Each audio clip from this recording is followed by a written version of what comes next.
இந்த எலெக்ஷன் டேல மேக்சிமம் என்ன பண்ணுவீங்க? போவீங்க, ஓட்டு போடுவீங்க, வருவீங்க, அவ்வளவுதான் உங்களுடைய பார்ட்டிசிபேஷன். ஆனா இந்த எலெக்ஷன்ல நீங்க பங்கெடுத்துக்க போறீங்க. எஸ், உங்க வீட்டில் இருக்கிற ஒரு விஜய் தான், உங்க வீட்டில் இருக்கிற ஒரு விஜய் தான் வேட்பாளரா நிக்க போறாங்க. உங்க வீட்டில் நிக்கிற ஒரு வேட்பாளர்னா அப்ப உங்க வீட்டில் இருக்கிற மத்தவங்க எல்லாருமே வாக்காளர்கள் தானே. உங்க அம்மா, உங்க அப்பா, உங்க அண்ணன், உங்க தம்பி, உங்க சொந்தம் டிவிக்கே வேட்பாளர் அப்படின்னா அப்ப உங்க ஓட்டு விசில் சின்னத்துக்கு தான் எல்லாருக்குமே தெரியும். ஏன், நம்மளோட எதிரிகளுக்கு கூட அது நல்லாவே தெரியும்.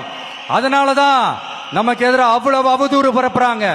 என்னென்ன அவதூறு பரப்புறாங்கன்றது உங்களுக்கே நல்லா தெரியும். ஆனா அவங்களுக்கு தெரியாது, ஏன் மேல அவதூறு பரப்புனா அது மக்கள் மேல அவதூறு பரப்புற மாதிரின்னு. எனக்கு அரசியல் தெரியலன்னு சொன்னா அது மக்களுக்கு அரசியல் தெரியலன்னு சொல்ற மாதிரின்னு. என்ன அசிங்கமா பேசினா அது மக்கள் அசிங்கமா பேசுற மாதிரின்னு. எனக்கு எதிராக செய்யற ஒவ்வொரு செயலும் அது மக்களுக்கு எதிராக செய்யற செயல் அவங்களுக்கு தெரியாம போச்சு. இந்த விஜயும் மக்களும் வேறு வேறு இல்லை.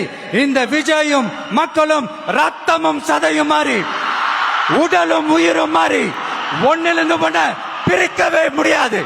எஸ், சென்சிட்டிவான சென்டிமெண்ட், அது சென்சிட்டிவான சென்டிமெண்ட்.